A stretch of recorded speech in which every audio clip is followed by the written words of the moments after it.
Speaker sir sir ఇప్పుడు నేను speaker sir అట్లా ఉండదు సార్. మీరు కూర్చోండి సార్. సభా నాయకుడికే ఉంటుంది, మీకు ఉండదు. కూర్చోండి. అట్లా ఎలియా మినిస్టర్ గారు మీరు చెప్పాలి. ఎలియా మినిస్టర్ గారు, this is not the way of running the house. ఎలియా మినిస్టర్ గారు, శాసనసభ వ్యవహారాల మంత్రి గారు, ఇది పద్ధతి కాదు. మీరు చెప్పండి సభ ఎట్లా నడపాలి. మీరు అనుభవం. This is not the way. Speaker sir ఒక్క నిమిషం. ఎలియా మినిస్టర్ గారు మీరు చెప్పాలి సార్, ఇది కరెక్ట్ కాదు సార్. ఇది మీ మెంబర్స్ మీరు కంట్రోల్ చేసుకోవాలి. How it is correct, how it is correct. అవకాశం ఇస్తాను సార్. ఇప్పుడు గౌరవనీయులు సభానాయకుడు గారు ఓ 20 నిమిషాలు మాట్లాడిండ్రు, సంతోషం. వారికి ఈజ్ ఎట్ లిబర్టీ. ఇప్పుడు వారు నన్ను ఒక 10 ప్రశ్నలు అడిగిండ్రు. వారు ఒక 10 ప్రశ్నలు నన్ను అడిగారు. నేను I want to answer those questions. కానీ సపరేట్గా నాకు టైం ఇస్తా అంటే నేను వారికి ఆన్సర్ ఇస్తాను. ఎందుకంటే నేను బడ్జెట్ మీద మాట్లాడాలన్నా ముఖ్యమంత్రి గారు నాకు ప్రశ్నలు వేసినాడు. నేను ముఖ్యమంత్రి గారు నాకు వేసిన ప్రశ్నలకు సమాధానం చెప్పమంటారా, బడ్జెట్ మీద మాట్లాడమంటారా? సో ఐ రిక్వెస్ట్ రెండు చేస్తా. కొద్దిగా టైం ఇవ్వాలి. టైము నాకు ముఖ్యమంత్రి గారు మధ్యలో లేచి డీవియేట్ వారు చేసి నేను చేయలే. I have to answer honourable CM. అధ్యక్ష, ఇప్పుడు హరీష్ రావు గారు మీకు తెలియంది అరే నేను ఎట్లా సార్ ఇప్పుడు ముఖ్యమంత్రి గారు ఒప్పైతాడు, నేను తప్పైతా చెప్పకపోతే ఆయన నోటికి వచ్చినట్టు ఆయన మాట్లాడొచ్చా సార్? మీకు తెలియంది కాదు. సభానాయకుడు ఎప్పుడన్నా సభలో కరెక్టే సార్. మరి ఆయన నాకు ప్రశ్న వేసింది కదా సార్. సార్ సభానాయకులు కోరింది ఈరోజు ప్రతిపక్ష నాయకులు వచ్చి సమాధానం చెప్పాలని కోరారు అధ్యక్ష. స్పష్టతతో అడిగారు వారు. ప్రతిపక్ష నాయకులను వచ్చి వారు అడిగిన ప్రతి ప్రశ్నకు సమాధానం చెప్పమనండి సార్. తప్పకుండా ఈరోజు వారు అడిగిన అన్ని ప్రశ్నలకు సంబంధించి సమాధానం, దాని తదుపరి మేము ఒప్పో తప్ప ఉంటే మేము కూడా సవరించుకుంటాం అధ్యక్ష. We're very open to it. So నేను గౌరవ సభ్యులను కోరుతా ఉన్నాను, ఈశ్వరరావు గారు, ప్లీజ్ రిస్ట్రిక్ట్ బడ్జెట్కు సంబంధించిన అంశాల విషయంలోనే. ఇప్పటికే గంటం బాగైంది అధ్యక్ష.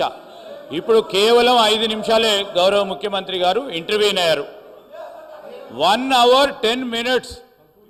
ఇప్పుడు దయచేసి గౌరవ సభ్యులను మీ ద్వారా కోరుతా ఉన్నాను, కంక్లూడ్ చేస్తే చాలామంది సభ్యులు కూడా మాట్లాడేది ఉంది. దయచేసి కంక్లూడ్ చేయమని కోరుతా ఉన్నాను అధ్యక్ష.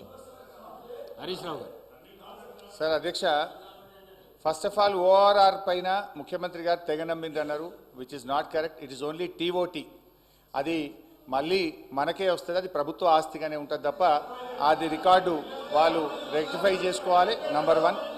నంబర్ 2 అధ్యక్ష, వారు ఇంకో మంచి మాట అన్నారు, మనకు తాతలు తండ్రులు ఆభరణాలు ఆస్తులు ఇస్తారు, అది అమ్ముకుంటారా అన్నారు. మరి మీ ఉప ముఖ్యమంత్రి గారి బడ్జెట్లో 24,000 కోట్లు భూములు అమ్మి ఈ బడ్జెట్కు నిధులు సమకూరుస్తా అన్నారు. దాన్ని ఏమంటారో ముందు సమాధానం చెప్పండి. నంబర్ 2. నంబర్ 3, మహబూబ్ నగర్ ఎంపీగా కేసీఆర్ గారు ఏం చేసిండ్రు అన్నారు. మీరున్న గత తెలుగుదేశం పార్టీ, మీరు ఇప్పుడున్న కాంగ్రెస్ పార్టీ, మీరిద్దరే పాలమూరు వెనుకబాటుతనానికి కారణం. 1985లో శంకుస్థాపన చేసిన కల్వకుర్తి, నెట్టంపాడు, భీమా, కోయిల్ సాగర్ 1985 నుంచి 2014 వరకు 29 సంవత్సరాల్లో మీరిచ్చిన ఆయకట్టు కేవలం 26,000 ఎకరాలు. మేం ప్రభుత్వంలోకి రాగానే 4,000 కోట్లు ఖర్చు పెట్టి 6,36,000 ఎకరాలకు నీళ్లు ఇచ్చింది నిజమా కాదా అని నేను అడుగుతా ఉన్నా. మీరు మీ సోకాల్ తెలుగుదేశం కాంగ్రెస్లు మహబూబ్ నగర్ జిల్లాకు ఒక్క మెడికల్ కాలేజ్ ఇవ్వలేదు. మేము 5 ప్రభుత్వ మెడికల్ కాలేజీలు మహబూబ్ నగర్ జిల్లాలో పెట్టాం. అధ్యక్ష, ఇట్లా మహబూబ్ నగర్కి ఏం చేశామో చర్చ పెడదామంటే రోజు పెట్టండి, నేను డీటెయిల్గా చెప్పడానికి రెడీగా ఉన్నా. అధ్యక్ష, అదేవిధంగా కాళేశ్వరం విషయంలో కూడా నేనేదో 80,000 అన్నారు. ఇరిగేషన్ వైట్ పేపర్ విడుదల చేసిన రోజు ఇక్కడి నుంచే నేను మాట్లాడినా. ఆ రోజు 94,000 చెప్పినా, ఈ రోజు 94,000 చెప్పినా మీరు సరిగా గుర్తుపెట్టుకోక సభను తప్పుదో పట్టించారు. ఇకపోతే ఇంకా చాలా విషయాలు అడిగారు, ఆయనకు అన్నిటికీ సమాధానం చెప్పగలుగుతా. బతుకమ్మ చీరల విషయంలో మహిళల్ని అవమానపరిచే విధంగా ముఖ్యమంత్రి గారు మాట్లాడారు. ఆయన వెంటనే క్షమాపణ చెప్పాలి, లేదా దాన్ని సభ రికార్డ్స్ నుంచి తొలగించాలని చెప్పి నేను కోరుతా ఉన్నా. అధ్యక్ష, నేను ముఖ్యమంత్రి గారు చాలాసేపు చెప్పింది కానీ నేను పోతే నా సబ్జెక్టు డీవియేట్ అవుతుందని నేను అందులోకి డీటెయిల్గా పోతలేను. బట్ ఎప్పుడైనా డిస్కషన్ పెట్టండి, I'm ready to answer any question please. అధ్యక్ష, ఇట్లా అప్పులు ఆస్తుల గురించి మాట్లాడే క్రమంలో ఈరోజు మెడికల్ కాలేజీలు కానీ, నర్సింగ్ కాలేజీలు కానీ, మీరు కూర్చుంటున్న సచివాలయం కానీ, అప్పుడప్పుడు మీరు రివ్యూకు పోతున్నటువంటి పోలీస్ కమాండ్ కంట్రోల్ రూమ్ కానీ, అదేవిధంగా గురుకులాలు కానీ, ఇట్లా రైతు వేదికలు కానీ ఎన్నో ప్రగతి భవన్ కానీ ఇవాళ మా బట్టెన్న ఉంటున్న ప్రగతి భవన్ కానీ ఇట్లా ఎన్నో ఆస్తుల కల్పన కూడా చేశాం. అందువల్ల దయచేసి ఎప్పుడు ఒక ప్రభుత్వం మీద గత ప్రభుత్వం మీద దుమ్మెత్తడం మాని మీరేం చేస్తారో చెప్పండి. అదేవిధంగా అప్పుల విషయంలో క్లారిఫై చేశాం.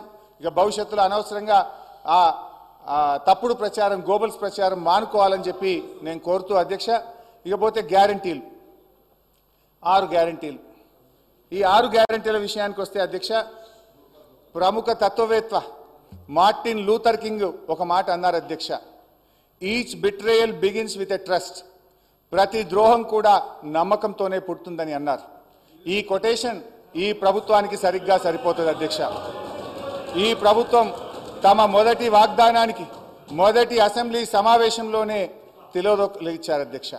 నమ్మక ద్రోహాల పరంపరకు నాంది పలికింది. I'm sorry to say but unfortunately this shows the original attitude of this Congress government. అభయహస్తం పేరిట మేనిఫెస్టో రూపొందించారు. అందులో 6 గ్యారంటీలను ప్రముఖంగా ప్రస్తావించారు.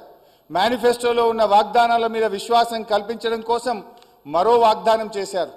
100 రోజుల్లో 6 గ్యారంటీలు అమలు చేస్తామని హామీకి మొదటి అసెంబ్లీ సమావేశాల్లోనే చట్టబద్ధత కల్పిస్తామని వీరి జాతీయ నాయకులు పండిట్ జవహర్లాల్ నెహ్రూ గారి మునిమనుమడు, ఇందిరాగాంధీ గారి మనుమడు, రాజీవ్ సోనియా గాంధీల సుపుత్రుడు, ఏఐసిసి మాజీ అధ్యక్షుడు, ప్రస్తుత పార్లమెంట్ ప్రతిపక్ష నాయకులు రాహుల్ గాంధీ గారి చేత భూమి ఆకాశాలు దద్దరిల్లే విధంగా ఎలక్షన్లలో ప్రచారం చేశారు.